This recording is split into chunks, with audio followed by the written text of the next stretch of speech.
Halo adik-adik, perlu kalian ketahui, perkembangan teknologi saat ini menghadirkan kecerdasan artifisial yang mampu membantu berbagai aktivitas manusia, termasuk dalam dunia pendidikan. Namun, penggunaan teknologi tersebut perlu disertai dengan etika agar memberikan manfaat yang optimal dan tidak menimbulkan dampak negatif. Etika dalam kecerdasan artifisial merupakan seperangkat nilai dan prinsip moral yang mengatur bagaimana teknologi digunakan secara tepat, bertanggung jawab, dan tidak merugikan pihak lain. Dengan adanya etika, penggunaan kecerdasan artifisial dapat memberikan manfaat yang seimbang bagi semua orang. Untuk memastikan penggunaan kecerdasan artifisial tetap sesuai dengan nilai-nilai yang baik, terdapat beberapa prinsip etika yang perlu dipahami dan diterapkan. Pertama, keadilan. Kecerdasan artifisial harus digunakan secara adil, tanpa adanya diskriminasi terhadap siapapun, atau tanpa membeda-bedakan. Contoh di sekolah, semua siswa mendapatkan akses yang sama terhadap teknologi pembelajaran. Tidak ada perlakuan berbeda dalam penggunaan AI. Kedua, tanggung jawab atau akuntabilitas. Pengguna kecerdasan artifisial tetap memiliki tanggung jawab terhadap hasil yang diperoleh. Contoh, siswa tidak menyalin jawaban dari AI secara langsung tanpa memahami. Jika aplikasi belajar salah dalam memberi nilai, pembuat sistem harus bertanggung jawab. Ketiga, keterbukaan atau transparansi. Keterbukaan berarti penggunaan kecerdasan artifisial dilakukan secara jujur. Siswa perlu mengakui apabila menggunakan bantuan teknologi dalam mengerjakan tugas, sehingga tercipta kejujuran dalam proses belajar.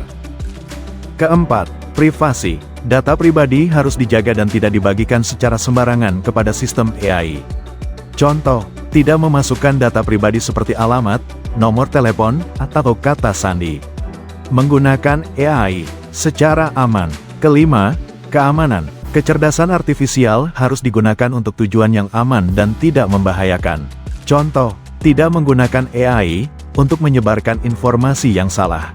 Tidak digunakan untuk tindakan kecurangan. Keenam, berpusat pada manusia. Kecerdasan artifisial dikembangkan untuk membantu manusia, bukan menggantikan peran manusia sepenuhnya. Contoh, AI digunakan sebagai alat bantu belajar. Peran guru dan proses berpikir siswa tetap menjadi hal utama.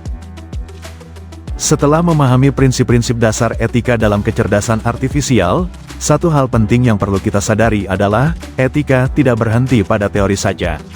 Justru, tantangan sesungguhnya dimulai ketika teknologi ini digunakan dalam kehidupan sehari-hari.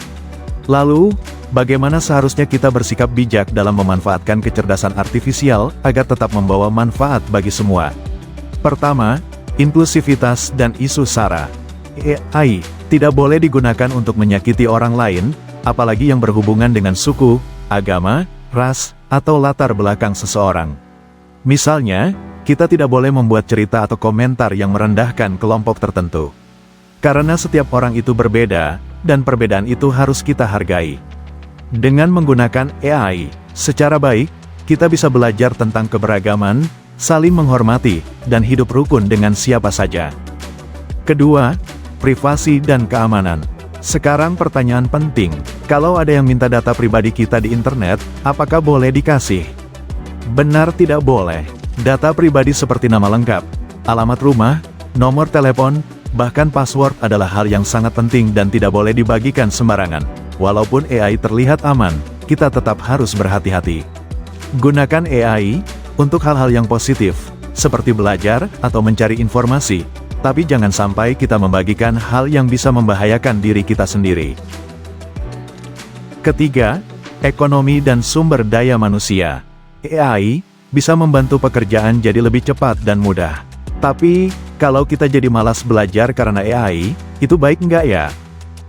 AI memang pintar, tapi tidak bisa menggantikan kemampuan manusia sepenuhnya. Kalau kita terlalu bergantung pada AI, kita bisa jadi kurang kreatif dan malas berpikir. Padahal, masa depan butuh orang-orang yang punya skill, ide, dan kreativitas.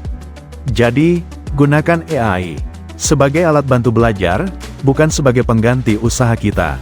Dengan begitu, kita bisa jadi generasi yang pintar dan siap menghadapi masa depan. Keempat, kontrol dan monitoring. Walaupun AI canggih, tetap bisa saja salah. Makanya, kita harus selalu mengecek kembali informasi yang kita dapatkan. Misalnya dengan membaca buku, bertanya kepada guru, atau mencari sumber lain. Selain itu, orang dewasa seperti guru dan orang tua juga perlu ikut mengawasi penggunaan AI, supaya kita tetap aman dan tidak salah arah. Terakhir, edukasi. Menurut kalian, apakah belajar AI itu penting? Betul sekali, penting ya. Dengan belajar, kita jadi tahu cara menggunakan AI dengan benar dan bijak. Kita juga bisa memahami mana yang baik dan mana yang tidak baik. Semakin banyak kita belajar, semakin pintar kita dalam memanfaatkan teknologi. Jadi, jangan malas belajar ya, karena pengetahuan adalah kunci supaya kita bisa menggunakan AI dengan baik dan bermanfaat. Pada akhirnya, kecerdasan artifisial bukan hanya tentang teknologi yang pintar, tetapi tentang bagaimana manusia menggunakannya dengan hati dan tanggung jawab. Karena teknologi terbaik sekalipun tetap membutuhkan nilai-nilai kebaikan dari penggunanya. Nah, sekarang kita sudah tahu cara menggunakan AI dengan baik. AI itu memang keren dan sangat membantu, tapi yang menentukan baik atau tidaknya adalah kita sebagai penggunanya. Yuk, gunakan AI dengan bijak, supaya kita bisa jadi generasi yang cerdas dan bertanggung jawab. Terima kasih sudah menyaksikan video ini, sampai jumpa di video berikutnya.